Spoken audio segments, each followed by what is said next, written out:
Oi, Beatriz. Ei, Toninho. Tudo bem? Tô bem, e você? Tudo jóia. Caio. Caio Massotti. Fala, Toninho. Beatriz. Ô, Caio, tudo bem? Bom dia. Bom dia. Dá uma olhada aí na posição aí do... Você consegue visualizar o quadro todo? Por favor. Sim, Beleza. tá tranquilo.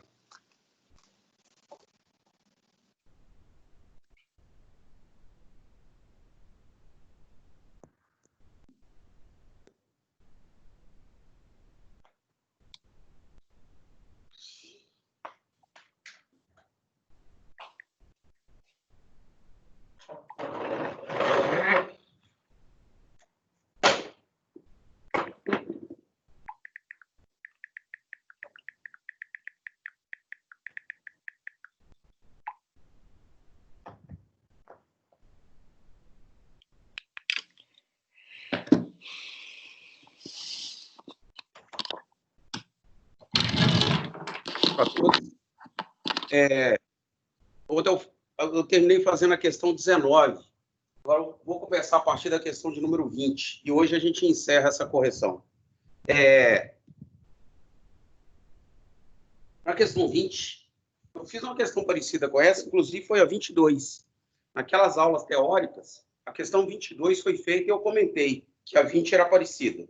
A questão 20 fala o seguinte: são dadas duas funções. F de x igual x menos 1 sobre x mais 2. E g de x é igual a 1 sobre x que multiplica x menos 2. Ele quer saber o seguinte: o maior conjunto de números reais para os quais a função composta está definida. A função composta g da f de x. Bom, primeiramente,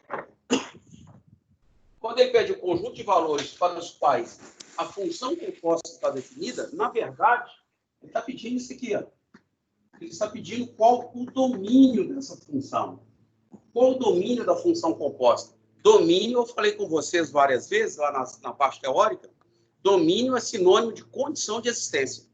Ele está perguntando qual a condição de existência da função composta. Bom, nós vamos criar aqui a função composta. Como assim criar? Nós vamos substituir na função g de x, aonde tem x eu vou trocar pela função f de x. Vai ficar da seguinte forma: g da f de x, g da f de x será igual. Então, na função g de x, aonde tem x, eu vou trocar por f de x. Essa é a parte fácil, né?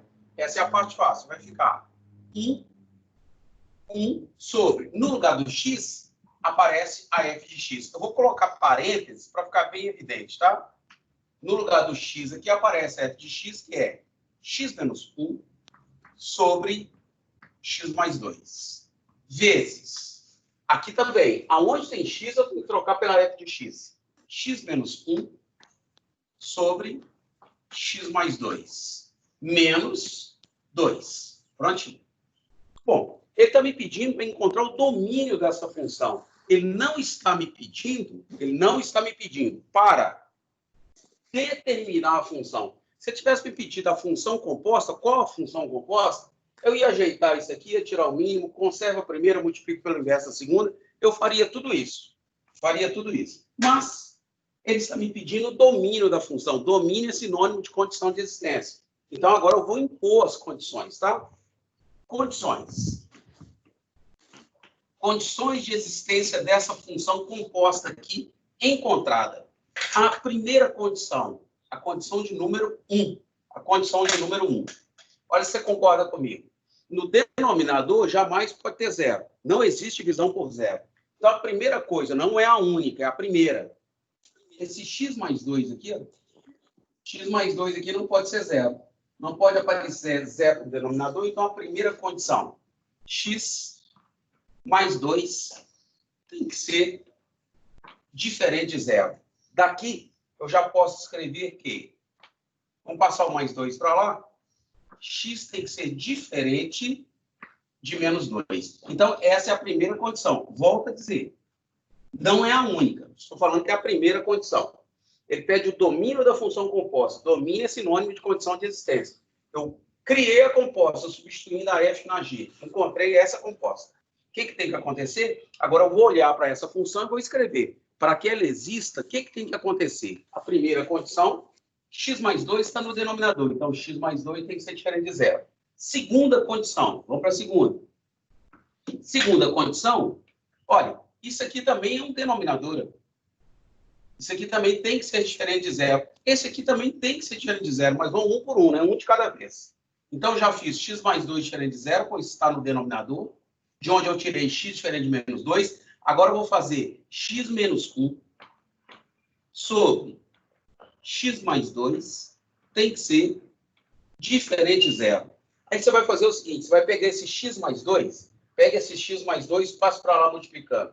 X mais 2 vezes zero dá zero. Então, aqui nós vamos tirar x menos 1 diferente de zero. Então, passando x mais 2 multiplicando, x mais 2 vezes zero é zero. Fica x menos 1 diferente de zero. Passe 1 para lá. Segunda condição. X tem que ser diferente de 1. Essa é a segunda condição. E tem mais uma terceira condição. Condição de número 3. Vou escrever aqui. Ó. Condição 3. Então, já fiz x mais 2 diferente de zero. X menos 1 sobre x mais 2 também é denominador. Tem que ser diferente de zero. E agora, esse aqui também é denominador. Ele também tem que ser diferente de zero. Então, x menos 1 sobre x mais 2 menos 2, isso também tem que ser diferente de zero. Gente, é só pensar. Domínio é sinônimo de condição de existência. Você olha aqui e fala assim, para que isso aqui exista, x mais 2 é diferente de zero. Esse tem que ser diferente de zero. E esse aqui tem que ser diferente de zero. Pronto, impõe essas condições. Aqui, passando menos 2 para lá, nós vamos encontrar x menos 1 sobre x mais 2 diferente de 2. O menos 2 passa para lá mais 2. Agora eu vou passar esse aqui multiplicando, tá? Passe esse multiplicando. Vai ficar x menos 1 diferente de, ao passar aqui o x mais 2 multiplicando, vai ficar x menos 1 diferente de 2x mais 4. 2x mais 4. Daqui, nós vamos encontrar x diferente de menos 5. Essa parte aqui é fácil, né? O mais x passa para lá, menos x. O mais 4 passa para cá, menos 4. 2x menos x dá x. Menos 4 passa para cá, menos 4. Menos 1 dá menos 5. Eu vou encontrar x diferente de menos 5. Então, ao impor as condições de existência da função, já que ele pede o domínio, nós encontramos x mais 2 diferente de 0, x diferente de menos 2. Esse aqui diferente de 0, x diferente de 1. E esse aqui diferente de 0, x diferente de menos 5. Então, o domínio da função, resposta. O domínio da função. O domínio da função é qualquer número real menos esses valores aqui que impedem que a função exista. Menos o menos 5, o menos 2 e o 1. Esse é o domínio da função. Aí, isso aí está na letra B de bola. Letra B de bola. Bom, como eu disse, eu já tinha feito a questão 21 parecida com a questão 22, tá? A 22 é muito parecida com essa. Fiz naquelas aulas teóricas. Vou apagar e vou fazer. Agora eu tenho que achar meu apagador. Achei. Está aqui.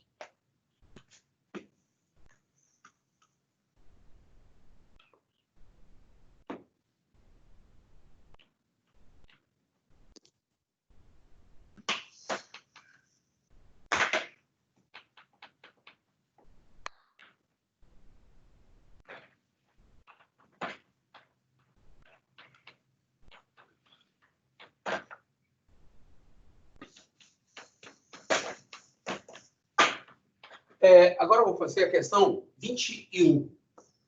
Questão 21. Essa também costuma ser dúvida. Mas pela interpretação aí do que está escrito. 2 trens partem de uma mesma estação no mesmo instante por estradas retas e perpendiculares. Então, eles partem. Vamos pôr aqui que é o ponto de partida.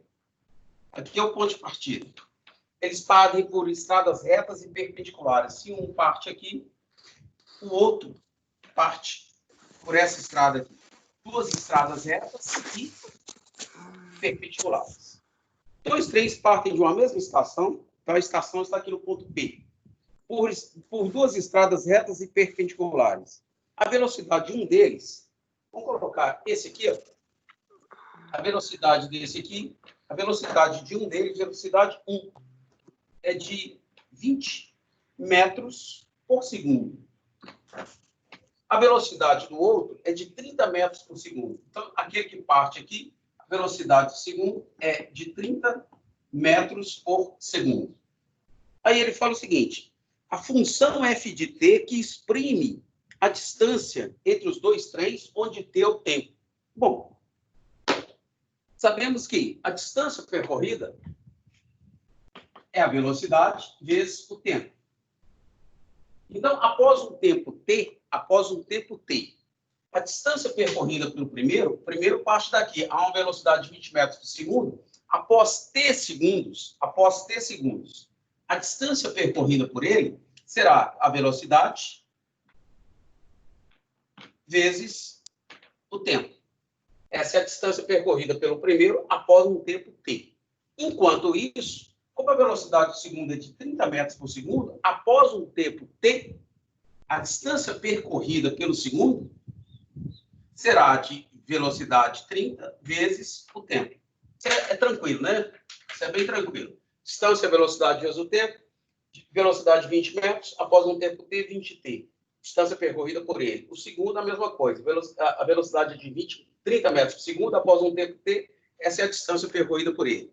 Ele quer saber a função que exprime a distância entre esses dois trens. A distância entre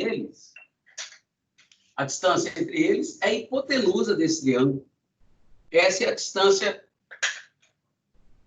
entre eles, que ele chama essa distância aí de f de t.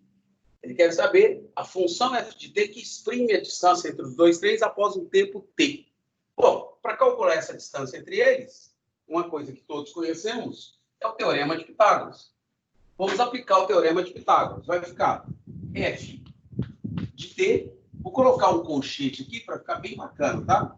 F de t ao quadrado, isso é hipotenusa ao quadrado, igual cateto ao quadrado mais cateto ao quadrado. Então, 30t ao quadrado mais 20t ao quadrado. Daqui, f de t ao quadrado igual 30 ao quadrado dá 900. 20 ao quadrado dá 400. Então, isso aqui vai dar 1.300t ao quadrado. 900t ao quadrado, mais 400t ao quadrado, 1.300t ao quadrado. Olha, rigorosamente, quando nós temos algo assim, deixa eu procurar um espacinho aqui. Aqui, ó. Quando nós temos aqui, ó, x ao quadrado igual a 4, isso aqui tem duas soluções. Qual o número que é elevado ao quadrado a 4? Pode ser mais 2 ou menos 2. Então, é por isso que aqui a gente escreve x igual a mais raiz quadrada de 4 ou x igual a menos raiz quadrada de 4. Então, aqui, rigorosamente, eu faria a mesma coisa. F de t será igual a raiz, mais ou menos a raiz quadrada de 1.300t ao quadrado. Só que ocorre o seguinte, esse f de t ele exprime a distância. E distância é sempre positiva. A distância é sempre positiva. Então, não há por que eu colocar ali o mais ou menos raiz quadrada de. A f de t é distância. Se é distância, tem que ser um número positivo. Operação inversa da potenciação é a radiciação. Então, eu posso escrever f de t igual a raiz quadrada de 1.300t ao quadrado. Eu vou separar isso aqui, tá? Vou separar da seguinte forma. Só para facilitar aqui, para a gente chegar em uma das opções. 1.300 eu posso escrever como 13 vezes 100 vezes t ao quadrado. Aqui nós temos f de t, a função que exprime a distância entre os dois trens será igual. Raiz quadrada de 100 dá 10. Raiz quadrada de t ao quadrado dá t. Então, eu posso escrever isso aqui como 10, que é a raiz quadrada de 100, vezes raiz quadrada de 13, vezes t. Se não me engano, está dessa forma. Isso aí está na letra A. Está na letra A. 10 que multiplica a raiz quadrada de 13 vezes π. Prontinho.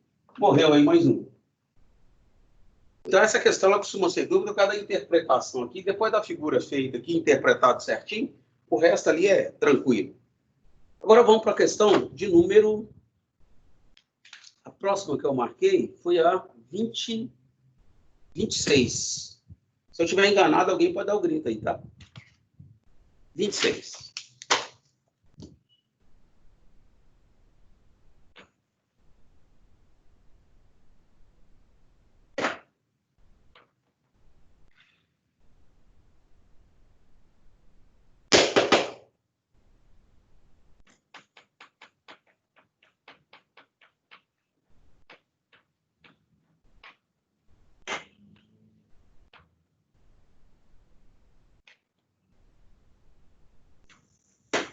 O apagador, ele está manchando o quadro. A chineira lavou o apagador. O apagador não secou. Bom, questão 26. Essa questão ela é muito conceitual, tá? Então, por favor, prestar atenção. Ele fala o seguinte. A 26. F é uma função que tem domínio. A leitura correta aqui é assim, ó, de menos infinito, aberto, a zero, fechado. Esse é o domínio da função f. E o contradomínio dela é de zero fechado, a mais infinito, aberto. E essa função f é uma função tal que f de x é igual a x ao quadrado. A função g, que ele fala que é a inversa de f, a função inversa de f é a função g. É a função g que vai de zero fechado, a mais infinito aberto, a menos infinito, até zero fechado. Ele quer saber quem é essa função g. Sendo que g é a inversa da função f. A função g é a inversa de f. Bom, está tudo de acordo. Está tudo de acordo. Deixa eu relembrar aqui uma parte que foi falada na teoria. Se a função f vai de a em b, se a é o domínio de f e b é o contradomínio, foi falado para vocês o seguinte, que a inversa vai de b em a. Se a função vai de a para b, a inversa vai de b a a. Isso está acontecendo aqui. Repare que o domínio da função f, é o contradomínio da inversa. E o contradomínio da função f é o domínio da inversa. Então, isso realmente está acontecendo aqui. Essa está indo de a para b, essa aqui está indo de b para a. Essa é a função f, qual que é a sua inversa? A questão aí, inicialmente, no início, ela é uma questão tranquila. Fácil, porque determinar a inversa, eu falei com vocês que a determinação da inversa, aconteceu um pequeno probleminha aqui, olha aqui. Meu óculos caiu, o livro caiu em cima do óculos, quebrou o óculos. Ficou bacana agora. Bom, inicialmente, achar a inversa da função f é fácil. Determina a inversa da função f. Então, vamos lá. Vou até escrever aqui. A partir daqui, eu estou resolvendo a questão. Solução. Determinação da inversa. Eu falei com vocês, para encontrar a inversa, nós seguimos 2 passos. Primeiro passo. A função dada. Y igual a x ao quadrado. Essa é em função f. Y igual a x ao quadrado. Para determinar a inversa, primeiro passo, nós permutamos as variáveis x e y entre si. Quem é x passa a ser y, quem é y passa a ser x. Então, vai ficar x igual y ao quadrado. Segundo passo. Nessa expressão aqui obtida, nós vamos isolar o y agora. Nós temos, na expressão obtida, y ao quadrado é igual a x. Daqui, aí, uma questão ajuda na solução da outra. a discussão que eu fiz naquela questão anterior está sendo útil aqui. Está sendo útil agora. Aqui, obrigatoriamente, eu tenho que fazer o seguinte. Operação inversa da potenciação é a radiciação. Então, obrigatoriamente, aqui eu devo escrever y igual mais raiz quadrada de x ou y igual a menos raiz quadrada de x. Quer dizer, inicialmente, nós temos aqui duas funções g de x. Inicialmente, g de x igual a mais raiz quadrada de x, logo, g de x igual a mais raiz quadrada de x, ou g de x igual a menos raiz quadrada de x.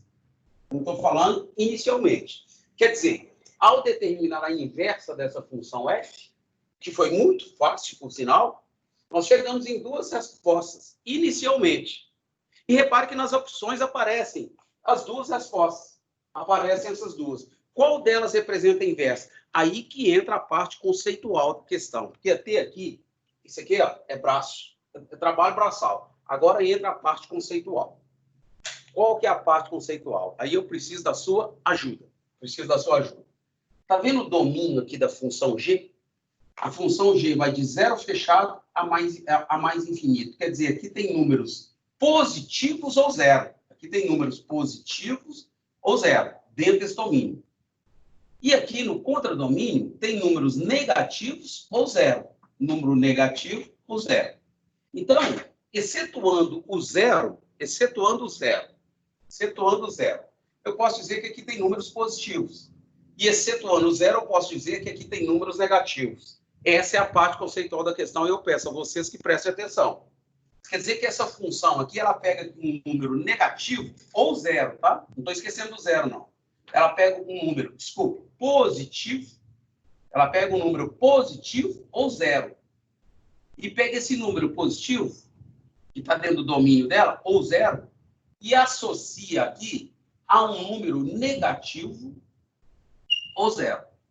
Então, de acordo com o que vemos aqui, essa função g, que é a inversa de f, ela tem que pegar um número que é zero ou positivo e associar ele um número que é zero ou negativo. Aí eu te pergunto, qual dessas duas funções faz isso?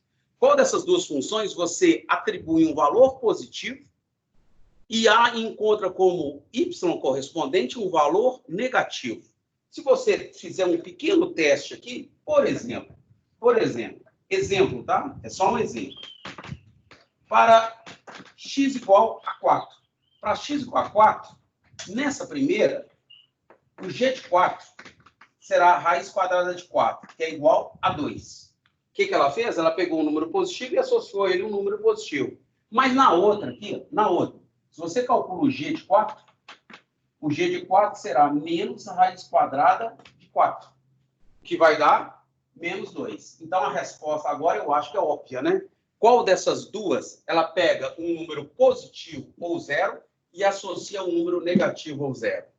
Só pode ser a segunda. A primeira, quando eu atribuo um número positivo, ela vai me dar sempre um número positivo. Tá aqui, esse aqui é um exemplo, tá? É apenas um exemplo.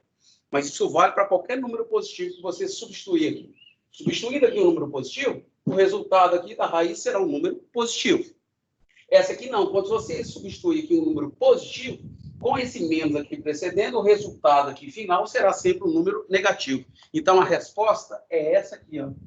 Essa é a resposta. A função g de x, que é a inversa da função f, é menos raiz quadrada de x. Então, a questão aí é conceitual.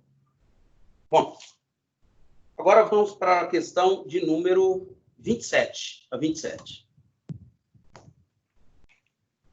Vou fazer a faixinha aqui.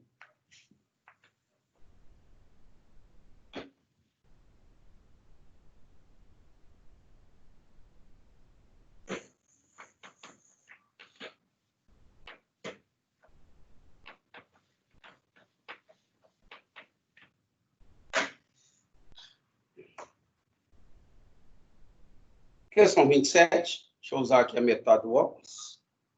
Ele fala o seguinte: seja f uma função que tem domínio contra domínio g f de x é igual a raiz quadrada de x e g de x é menos raiz quadrada de x ao quadrado. Então, ele fala isso aqui. Essa aqui, questão 27. F de x é igual a raiz quadrada de x.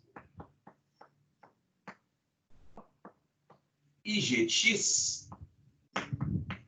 x é igual a menos x ao quadrado. G de x é igual a menos x ao quadrado. Aí ele quer saber o seguinte: pode-se afirmar que o conjunto de todos os valores reais de x para os quais a função f da g de x está definida.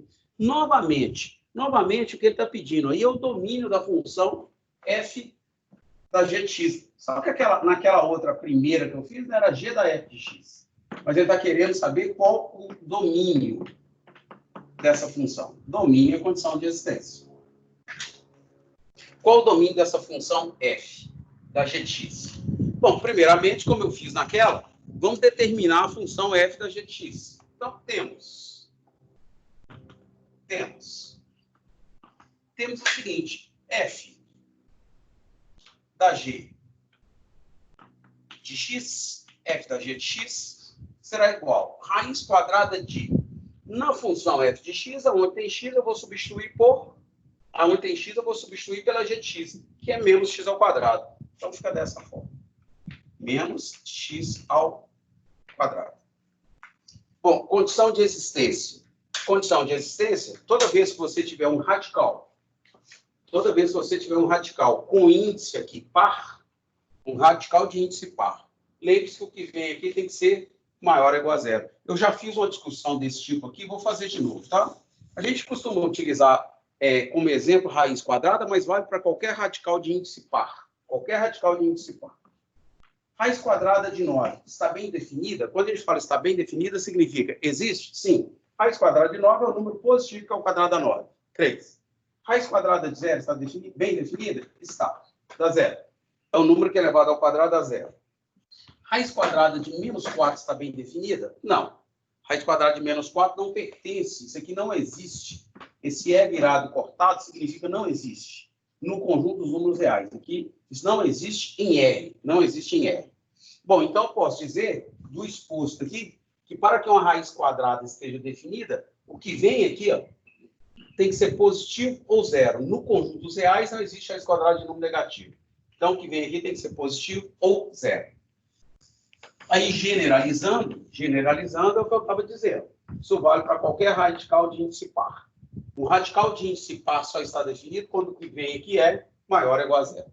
Então, aqui, ele me pede o domínio dessa função composta. Ele pede o domínio da composta. Observando aqui a composta, temos a seguinte condição. Devemos impor a seguinte condição. Condição menos x ao quadrado, que é o que está sob o radical, tem que ser maior ou igual a zero. Multiplique por menos 1. Multiplicando por menos 1, bom, aqui vai ficar mais x ao quadrado. Eu já falei aqui em aulas anteriores que ao multiplicar uma desigualdade por um número negativo, nós devemos inverter a desigualdade. Eu até mostrei por quê. Então, aqui, x ao quadrado tem que ser, aqui passa a ser menor ou igual a zero. Mas outro dia aqui, eu fiz também a seguinte discussão. Dado o número real, se x é um número real, você não pode garantir se ele é positivo, negativo ou zero. Dado o número real x qualquer, ou ele é positivo, ou ele é negativo, ou ele é zero. Isso é o que a gente chama de tricotomia. Dado o número real, ou ele é positivo, ou ele é negativo, ou ele é zero. Então, se x é um número real, ele pode ser qualquer coisa. Positivo, negativo ou zero. Mas, se eu elevar esse número real ao quadrado, o número real ao quadrado é sempre maior ou igual a zero. Então, me diga aqui uma coisa. Se um número real, compara essas duas coisas, se o número real ao quadrado é sempre positivo ou zero, quais são os valores reais de x aqui, cujo quadrado será menor ou igual a zero? Ora, o quadrado de um número x nunca será menor que zero. Ele pode ser, no máximo, igual a quanto? Zero. O único valor que satisfaz isso aqui é zero. Porque se x for positivo, o resultado ao quadrado dá positivo. Se x for negativo, ao quadrado também será positivo. Então, x ao quadrado menor ou igual a zero, isso acontece somente se x for igual a zero. Somente se x for igual a zero. Vou repetir, tá? Dado um número real ao quadrado, ele nunca é negativo.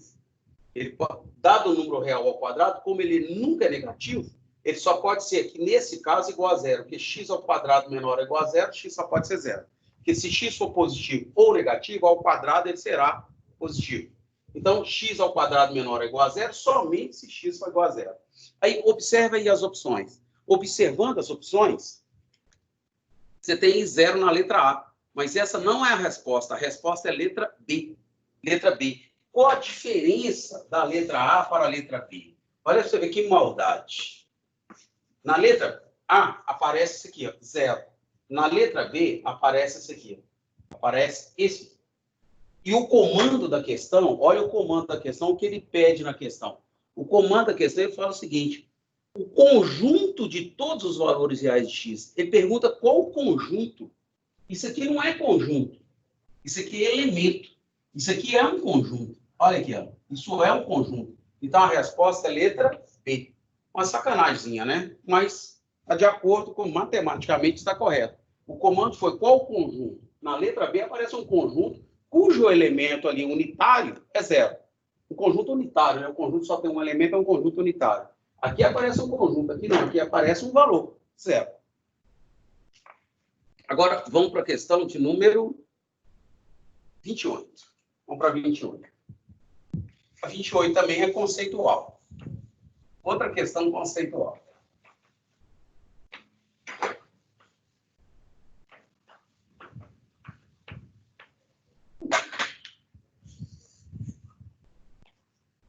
Questão de número 28.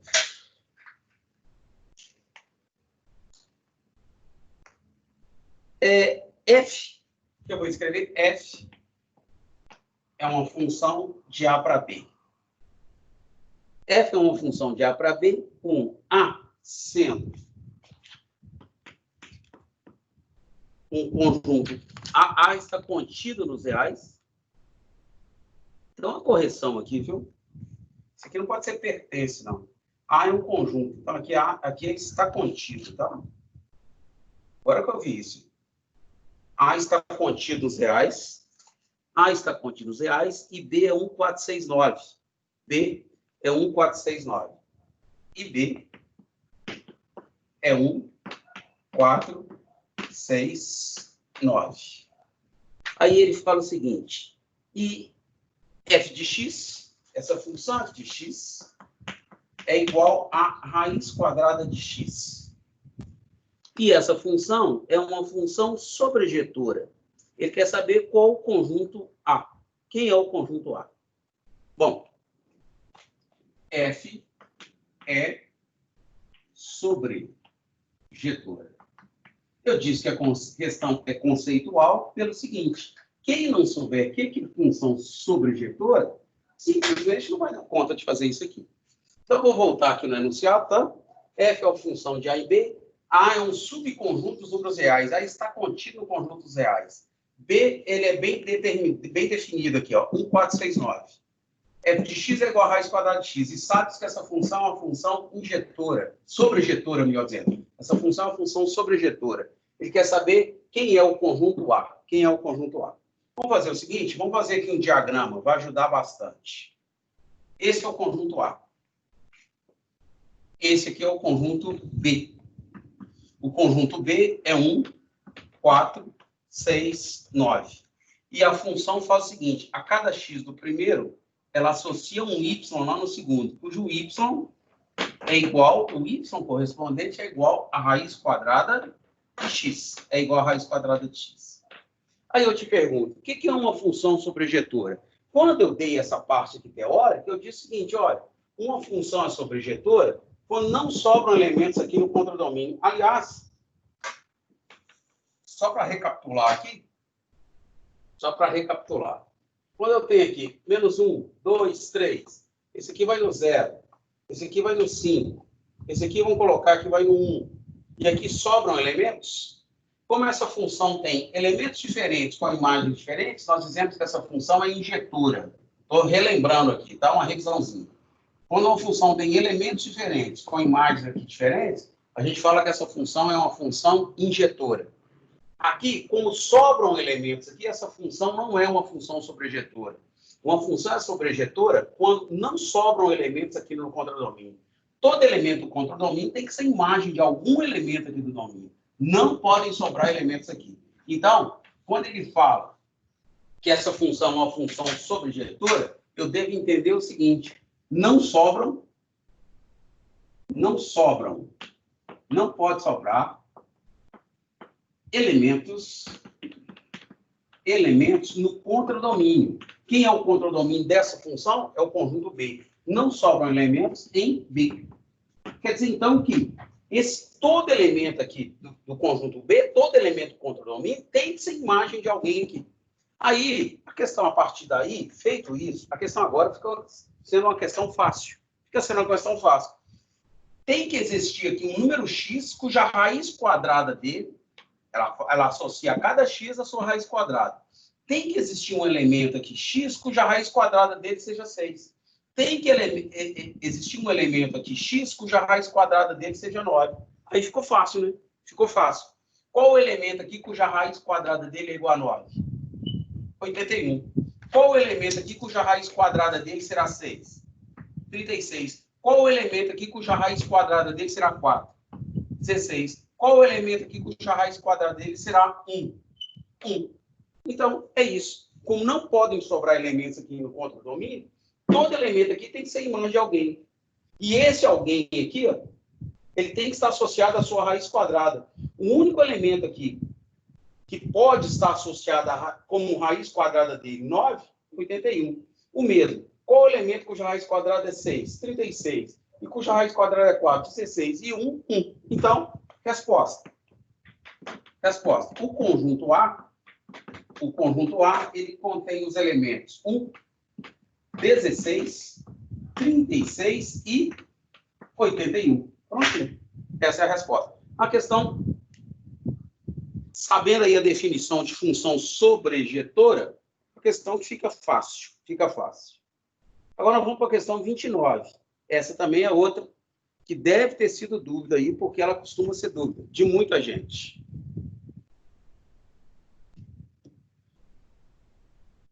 Vou fazer a faixinha.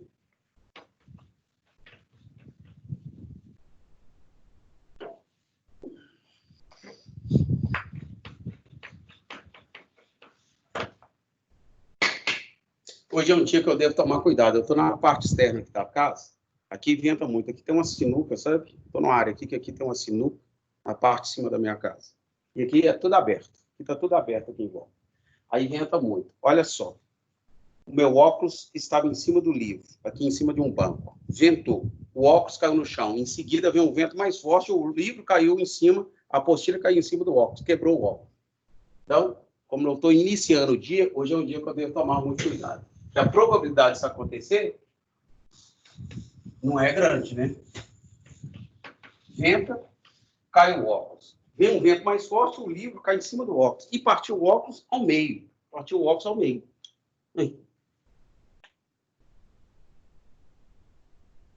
Você deve estar pensando aí, né? Óculos porqueira, né?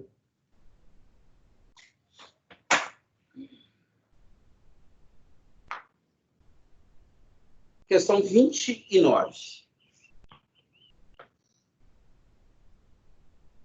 A questão 29, ele fala o seguinte: f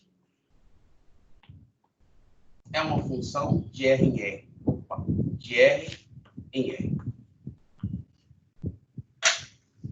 Tá o quê? F de x é igual a 2 mais raiz quadrada de x ao quadrado mais 1. Ele quer saber qual o conjunto imagem dessa função f. Qual o conjunto imagem da função f. É isso. Bom, primeiramente, quando a gente faz um diagrama e fala o que é conjunto imagem, como eu dei aqui na parte teórica, todo mundo assim, isso é muito fácil. Realmente é. Quando eu tenho um diagrama,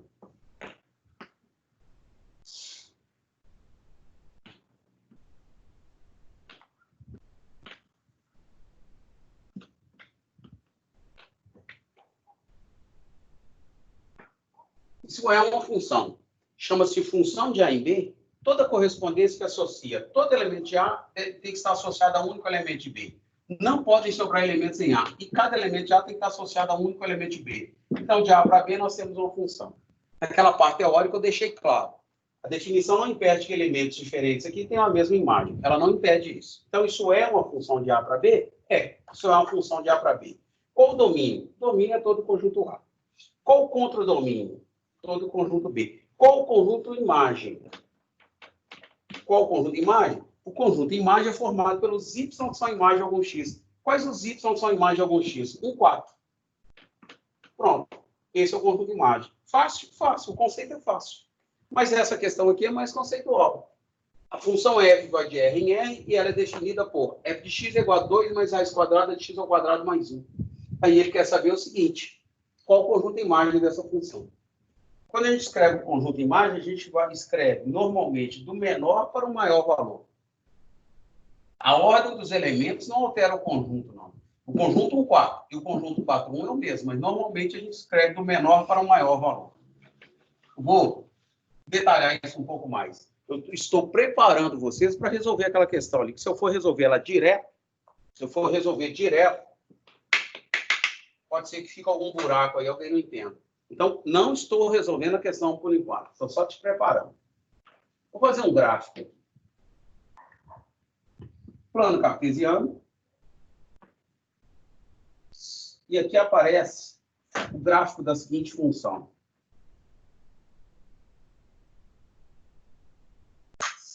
Aqui, ela está indo aqui no... Vou colocar menos 3. Aqui ela vai no 5. Aqui, menos 2. Aqui, vamos colocar 4. Bom, esquece a questão aqui, tá? Olha esse gráfico. Isso é gráfico de função? Isso é gráfico de uma função? Sim. Já foi falado aqui que para você reconhecer se é ou não é gráfico de função, você vai traçar retas paralelas ao eixo Y. Se essas paralelas interceptam a curva apenas em um ponto, então é gráfico de função. Então, isso é uma função. Eu vou fazer aqui duas perguntas. Primeiramente, qual o domínio dessa função? Qual o domínio? Vamos chamar a função de f. Qual o domínio dessa função? Bom, o domínio, todo elemento do domínio tem que estar associado a um y. A todo elemento do domínio associa-se um único y no contradomínio. Não podem sobrar elementos do domínio. Então, o domínio da função, você vai fazer o seguinte. Sobre o eixo x, você olha a parte do eixo x que tem gráfico. Qual que é a parte do eixo x que tem gráfico? Daqui, né? De menos 2, olha o dedo, fechado, tá vendo que aqui está fechado? De menos 2 fechado, até 4, aberto ou fechado? Olha lá em cima, aberto. Então, o domínio da função vai de menos 2, fechado, de menos 2 fechado, até 4 aberto. Até 4 aberto. Então, aqui tem que ser colchete, parênteses. Aqui, no lugar de parênteses, né, você sabe que poderia ser um colchete virado para fora. Esse aí é o domínio da função. Agora eu quero saber o seguinte: qual o conjunto imagem da função? Qual o conjunto imagem dessa função? Bom, o conjunto imagem é formado pelos y que são imagem de algum x. Quais os y que são imagem de algum x? Bom, podemos dizer o seguinte: já que o conjunto imagem é formado pelos y que são imagem de algum x, o conjunto imagem ele é formado pela parte do eixo y aqui que tem gráfico. Qual que é a parte do eixo y que tem gráfico? Daqui de menos 3, aberto ou fechado? Fechado. De menos 3, fechado, subiu aqui, ó, até 5, aberto. Então, esse é o conjunto imagem. O conjunto imagem dessa função, então, ele vai de menos 3 fechado, até 5 aberto. Até 5 aberto. Pronto, esse é o conjunto de imagem. Foi isso que eu quis dizer quando eu disse há pouco aqui que o conjunto de imagem ele vai do menor valor da função até o maior valor. Do menor valor ao maior valor. Esse é o conjunto de imagem. Vou apagar e vou colocar um outro exemplo. Estou preparando vocês para aquela questão. Vou colocar aqui um outro exemplo. Vou colocar como exemplo agora, essa função.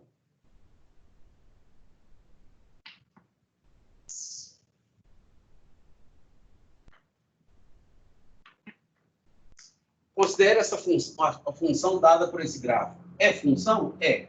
É uma função. Por quê? É uma função porque se eu traço paralelas aqui ao eixo Y, essas paralelas interceptam essa curva do gráfico em apenas um ponto. Deixa eu colocar aqui uma curva diferente, para ficar claro. Isso continua infinitamente, tá? Isso vai para o mais infinito. Aí eu te pergunto, qual o domínio dessa função? Domínio é a parte do eixo X que tem gráfico. Então, o domínio dessa função, domínio da função. Vou escrever assim agora. X pertencente a R, tal que, qual que é a parte do eixo X que tem gráfico? Daqui para cá, não é isso? Inclusive o zero, aqui, ó. Aqui está fechado. Inclusive o zero. Então, o domínio da função, X pertencente a R, tal que X maior ou igual a zero. Qual o conjunto imagem da função? O conjunto imagem da função é a parte do eixo Y que tem gráfico. Qual que é a parte do eixo Y que tem gráfico? Estou dando um tempinho para você pensar. Qual que é a parte do eixo Y que tem gráfico? É Y pertencente a R, Y pertencente a R, tal que, está aqui, ó. Essa é a parte do eixo Y que tem gráfico. Então, Y pertencente a R, tal que, inclusive 1. E depois acima de 1. Acima de 1 são valores maiores que 1. Então, Y pertencente a R, tal que Y maior ou igual a 1. Pronto. Esse é o conjunto imagem da função. Agora sim, acho que vocês já estão prontos aqui para a solução dessa questão. A função aqui é y igual a 2 mais raiz quadrada de x ao quadrado mais 1. Essa é a função. O conjunto imagem, então, o que foi exposto aqui, o conjunto imagem vai do menor valor até o maior valor. Do menor valor ao maior valor. Esse é o conjunto imagem. Aí eu te pergunto, olhando essa função, nós já sabemos que, isso já foi falado aqui várias vezes, sabemos que x ao quadrado é sempre maior ou igual a zero para todo x real. Isso já foi falado aqui algumas vezes. Sabemos que essa parte aqui, ó, só o x ao quadrado, um número ao quadrado é maior ou igual a zero para todo x real. Logo, eu posso dizer o seguinte, já que esse número, o valor dessa função, os valores de y são os valores da função. O valor dessa função depende disso aqui, ó. Vou colocar no plural. Os valores da função y dependem do valor desse número aqui, ó, x ao quadrado. E eu sei que esse x ao quadrado ele é sempre positivo ou zero. Ele é sempre positivo ou zero. Então, qual o valor mínimo que ele pode assumir? O valor mínimo que x ao quadrado pode assumir é zero. Porque zero é o menor, os outros são todos positivos. Então, eu posso dizer que, logo, o y mínimo dessa função será igual a 2 mais raiz quadrada de... Qual o menor valor de x ao quadrado? O menor valor de x ao quadrado é 0. Mais 1. Mais 1. Então, o valor mínimo da função fica sendo 2 mais raiz quadrada de 1. 2 mais 1, 3. Todos os outros serão maiores que ele. Quanto maior o valor de x ao quadrado, maior será o valor da função. Quanto maior o valor de x ao quadrado, maior será o valor dessa função. O valor mínimo dessa função é quando x ao quadrado é zero, que é o seu menor valor. E quando x ao quadrado é zero, o valor mínimo da função fica sendo 3. Todos os outros serão maiores que 3. Então, já podemos escrever a resposta.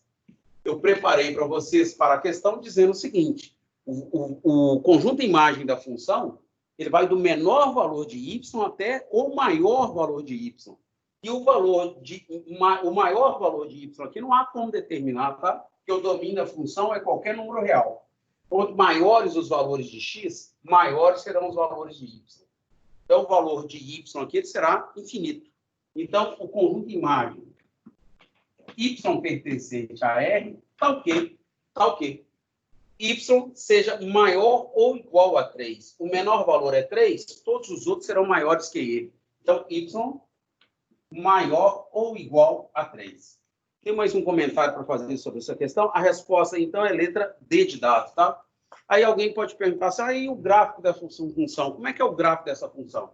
Pessoal, fazer o gráfico dessa função aqui, ó, no ensino médio, podemos dizer que é impossível. Para fazer um gráfico como esse, a gente precisa de conhecimentos que nós não temos, que só se aprende lá no curso superior hoje. Limite, derivada, tá? Então, fazer o gráfico dessa função aí, nós não temos condições, mas seguramente, feito o gráfico dessa função, podemos afirmar o seguinte, que só vai ter gráfico do 3 aqui para cima, de 3 fechado a mais infinito. Porque o conjunto de imagem dela é esse aqui, ó. Y maior ou igual a 3. Esse é o menor valor e os outros são todos maiores que ele. Só vai ter gráfico daqui para cima. Fazer o gráfico não tem como.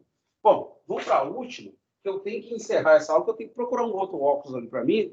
Tenho que procurar outras lentes ali. Senão, na outra aula, fica ruim.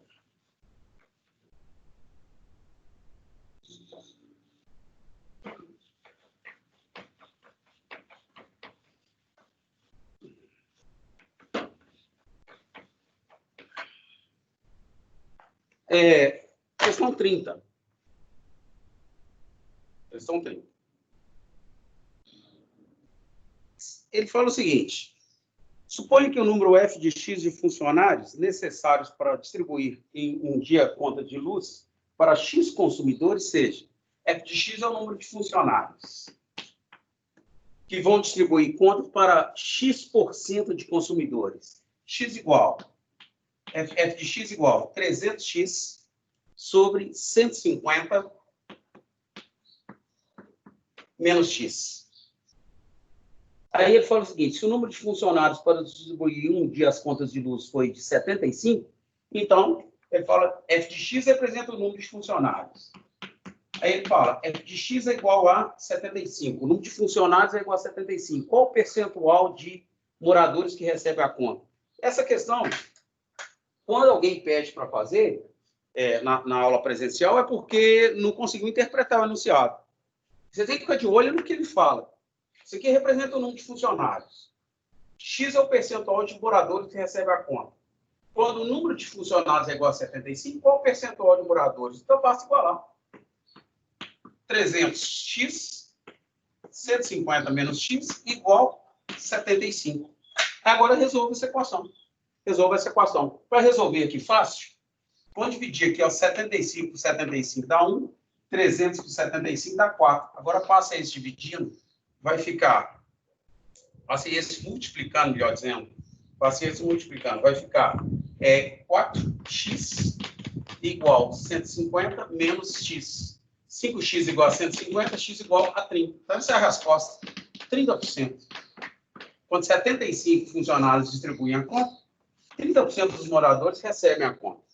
Pessoal, vou deixar aqui um para casa, tá? Deixa eu procurar aqui onde eu anotei. Ventou aqui, o papel também sumiu, foi para longe. Anotei aqui, ó. O negócio é o seguinte, eu vou postar agora, que já carregou no canal do YouTube, vou postar uma aula sobre função do primeiro grau. Vocês vão assistir essa aula, é uma aula de 28 minutos e 16 segundos. Aqui deu uma aula rápida. E depois, tá lá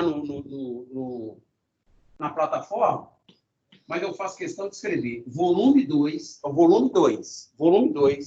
página 116, fazer do 1 ao 6. E ainda, página 121, do 1 ao 26. Aí, semana que vem, na terça-feira, na live de terça-feira, eu começo a corrigir esses exercícios, tá? Então, é fundamental que você faça. Porque ficar assistindo aula de correção de exercícios sem você ter feito, não adianta muito, não. Não adianta, você está perdendo seu tempo. Você tem que fazer os exercícios. Então, volume 2, página 116, 1 ao 6, página 121, do 1 ao 26, tá bom? Para quem não tem o material, eu fiquei sabendo ontem, até que foi por acaso, eu conversando com o Robson, que é o auxiliar de série da primeira série, ele falou comigo que o colégio abriu lá para vocês buscarem o material. Então, eu acredito que todos estão com o volume 2. Mas, mesmo assim, eu vou colocar esse material lá, tá? Vou postar esse material lá para quem não tem. Ok? Um abraço. Vou ali correr ali procurar óculos, um outro par de óculos para eu utilizar. Obrigado, gente. Tchau, Tchau. Toninho. Obrigada. Falou, Tchau, valeu. Toninho. Obrigada. Até semana que vem. Tchau, Toninho. Obrigado. Até mais.